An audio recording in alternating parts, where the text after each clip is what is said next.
It's the cocktail 615 with your boy Trey. We're in our relationship series, and I got my homeboy here. So what I like to do is to create like a baseline, bruh. So I'm gonna ask you a series of questions. I want you to give me an answer to those questions, so we can kind of gauge where you're coming from your perspective. Okay, that works. Sure. All right. Sure. So what is your age? Oh, 32. What is your race or nationality? Black. Okay. What is your current relationship status? Oh, single. Or kicking it. Let me say Hey, kicking okay, kicking it. Okay. All right. And what is your sexual orientation? it. Females. You like females? Yes. Okay. Are you currently sexually active? Yeah.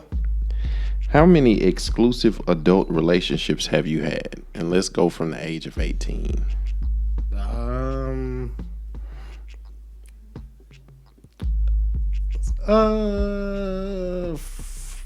14, 15 maybe, I guess. 15 relationships. Okay. Oh, relationships? Here we go. How many exclusive adult relationships have you had? Oh, exclusive. I'd probably say like 3 or 4. 3 or 4. And let's be very specific. So is it 3 or 4? Because I'm going to reference that information. 4. Four. Okay. So from the age of 18, you've had 4 exclusive adult Right. relationships. Okay. And have you ever been married? No. Engaged? No. Do you have any children? No. Okay. And what city do you live in? Nashville, the Cashville, 615. Okay.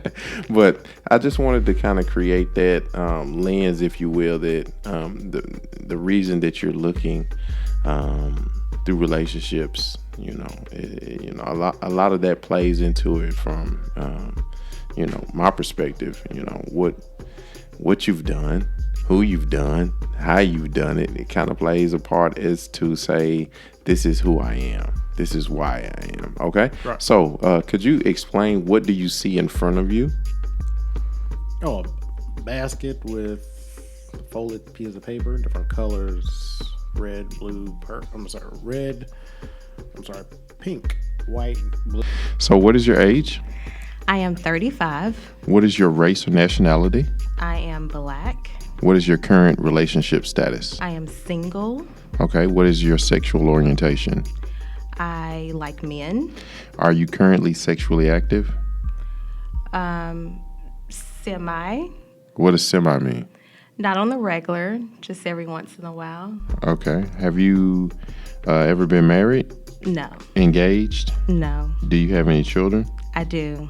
Okay. How many? I have one daughter. Okay. And how many exclusive adult relationships have you had? Probably about 2. Not too many, honestly. Exclusive adult relationships, I would say 2. Are you an optimist, a pessimist, or a realist? Okay. I used to be a realist. More now I'm an optimist. I see the benefit in just always positive thinking, positive thought, and just anything in life, and especially in relationships. So I'm definitely become an optimist. If I had to rank them, optimist, realist, I don't even think pessimist even in there. Okay, it says, what personality traits are you attracted to? Okay, this one's an easy one. So I am personally attracted to someone who is funny, someone that has like a really great sense of humor. I'm into. I like someone who is smart. Like I can't stand a person if I'm having a conversation and it's just not like an intelligent type of conversation. So that bugs me a little bit. But the top one I would definitely say is a great sense of humor. I think if you have a great sense of humor, it takes you like way, way far. Blue card. Here we go. What is your greatest weakness as a significant other?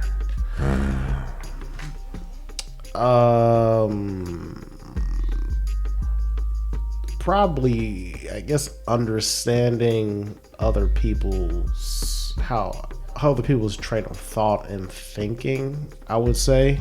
Okay. I mean that by just everybody's raised different, so sometimes I'll see something or hear something, I'm just like, why do you think like that? Like, that makes no sense. Or like, why did you do it like that? I'm just like, that's probably, I mean, understanding is probably my greatest weakness. Okay. Do you think of yourself as an introvert or an extrovert? So I'm definitely more of an introvert. Again, I like my alone time. I like my space to myself. I'm not really extremely outgoing, to be completely honest. Like, I am comfortable with being at home watching TV and relaxing. Right. So, do you feel like you are attracted to introverts as well, or extroverts, or how does that look? See, I don't know if I'm attracted to one or the other. I think if I'm dating someone who's more outgoing, then it kind of brings me out a little bit more than normal, which is probably good. But I am the type of person where it's like, okay, just come over, let's hang out on the couch, watch a movie, go get some food, bring it back to the house. If your ex wrote a biography about you, what do you think the title should be? Your last ex, if they were writing a biography about you, what do you think the title would be? I'm just thinking. I mean, yeah. Okay, let's talk it out then. So, what happened with your ex? Not your current situation. What happened with that? It was already kind of failing. Okay.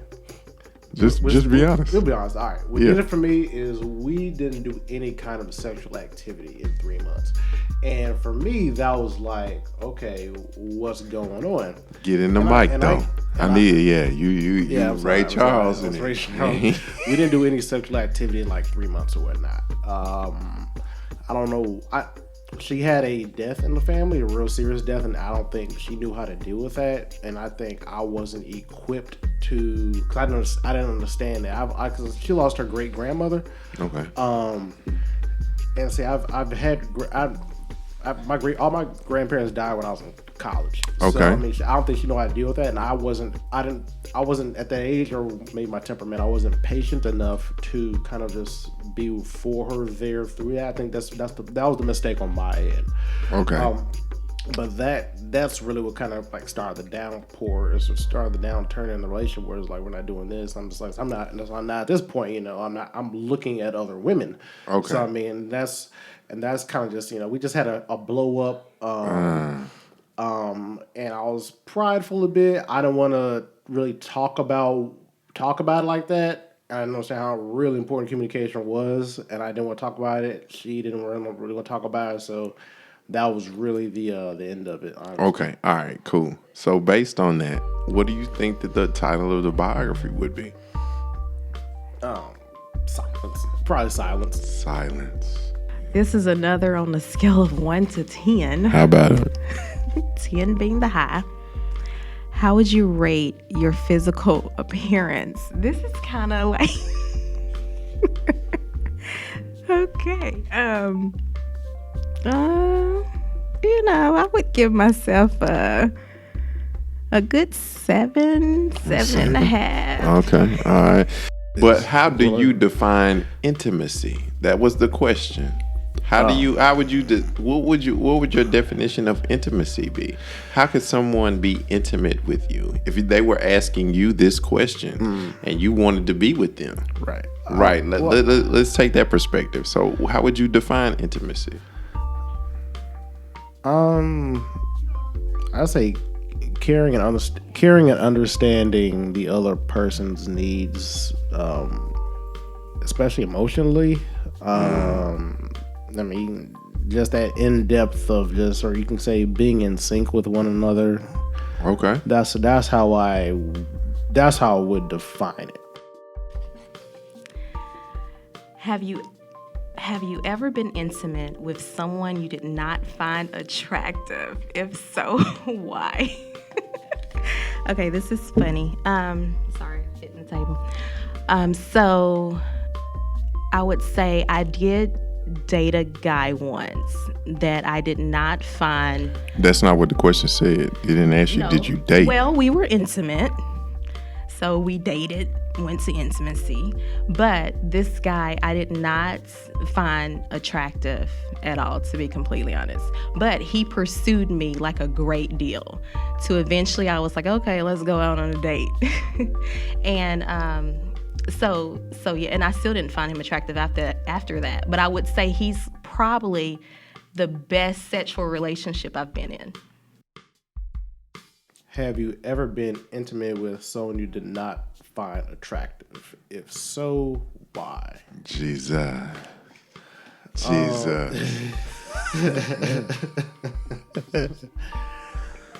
I mean... talking to Mike, bro. Yeah. I was trying to get that one following. I have,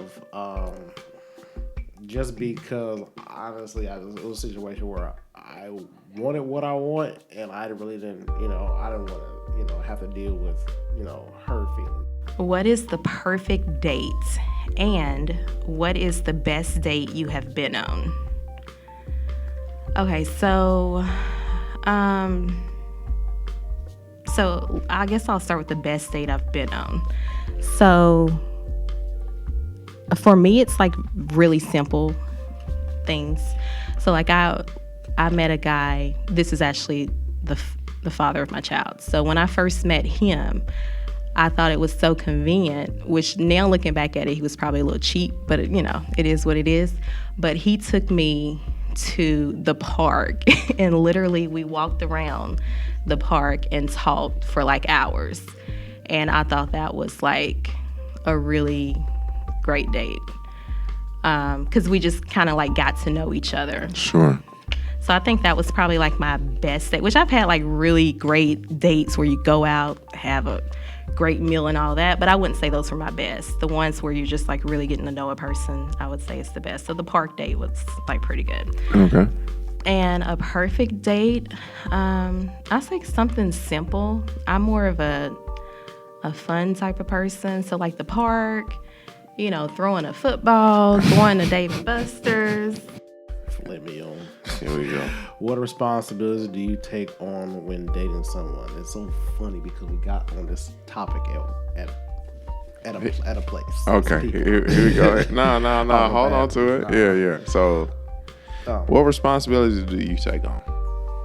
Just by saying, yes, we are in a relationship. Do you have those pre-programmed things that this is my responsibility? It's levels to it, I feel. Okay, so in your current relationship status, until we are here, when we're dating, I'll even take it before when we're kicking it. That's me. Buying dinner. That's the extent of we're kicking it. If we're dating. Yeah, you're dating, you can hit me for from mostly whatever. Because that means we're, committed to each other. So it'll be a give or take. So I think the responsibility as far as, I'll help you if you need I need information for this. I need help with this. But the level above that, which would be, I guess, the exclusive part, that's where you can hit me for like bills and shit. But that doesn't happen until like at least year one. I mean, so you have a responsibility, or you think that a man's responsibility, let's generalize it. A man's responsibility in relationships is to be one that is a safety net. I help you out like financially. Is that where you were going with it? Like, no, as far as finance are a big part of relationship. Sure. A thing that's been like, I just don't want to be viewed as like, my name of your phone is food, or you hit me up because you didn't need this bill paid. That's it. It takes a process to get to that point, and for me, it's around a year, and I don't know if that's a hard. So that means you can know someone intimately enough to pay their Sprint phone bill after a year. Is that what you're saying? Like, fuck that. Hold on. Okay, on a scale of 1 to 10, 10 being the high, how would you rate the importance of religious beliefs in a relationship? So for me, this is probably definitely a 10. This is probably like the number one question for me. And I say that because I've met guys who have been probably great guys who probably would make great husbands, great everything, but they had no belief in God. Like they didn't believe heaven and hell existed. They didn't know if God was real or not, so they just chose not to believe. For me, that doesn't work. Okay. On a scale of 1 to 10, 10 being the high, how would you rank the importance of sexual chemistry? I say a 10. A 10. I mean, you have to have the other partner satisfied. Otherwise, if they're not satisfied, they'll go somewhere else. Okay. How do you reach sexual chemistry? How do you know that you have sexual chemistry with someone? Some things are going to be like, I think some of it will be instant. Other things you just have to talk about as far as. Come on, bro. Yeah. Come on.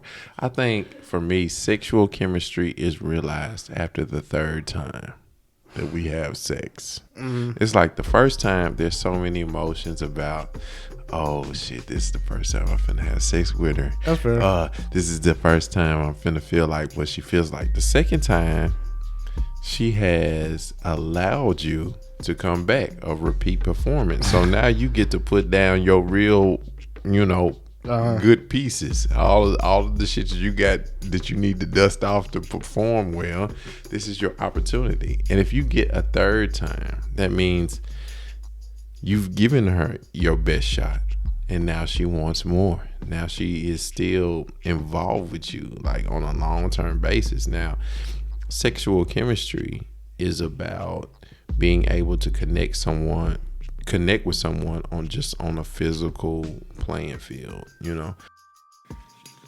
Okay, on a scale of 1 to 10, 10 being high, how would you rate the importance of finances in your current relationship status? So if I was in a relationship, right. I would say finances would be important. I mean, the man definitely has to have a job. It said on a scale of 1 to 10. Okay, you're right. It did say that. I would say, it's up there. I would say a 10. A 10. Does size matter? And that's if you are a woman reading that question. Oh. And if you are a man, does body type matter? So, so do you think that she got to have a fat ass and some nice breasts and some full lips and all of that kind of stuff, or does that matter? I never cared about shit like that. Okay, honestly. So it doesn't matter to you. No. So you could go with a stick man and it'd be cool. And for me, it's about, I have to be able to vibe with you as far as personality. I mean, I've seen. Listen, bro. Don't give me that bullshit about, it's about personality and shit. No, it's not, bro. But with me, I've never cared about type like that. I have a type. I certainly have a type, and I certainly go for a type. But I've seen some really pretty women with just fucked up personalities. I'm just like, and that takes. No, we talking about body type though. Like, are you an ass or tit man? Oh, I'm a up top man. Okay. So you like the B's, right. You like the breasts. Yeah. Okay. Overall, I'm a top man. So could you see yourself being intimate in an exclusive relationship with someone that was like a minus a cup? Like, my last girlfriend. My last girlfriend. Like she was built like a 13-year-old boy up top. Yeah. Honestly, yeah. Okay. All right. Okay. Well, enough said. Okay, so this one says, have you been able to accomplish all of your sexual fantasies? Let's see. I would say no, not all of them. What's your favorite physical feature of your own? I guess my eyes. I get a lot of comments because my eyes are green. So Okay, my favorite. Hold on, let me read it. Let me read it again because this is the first time I got this one. What's your favorite physical feature of your own? This dick. For real. Sometimes I look at it and be like, man, thank you for this dick. No.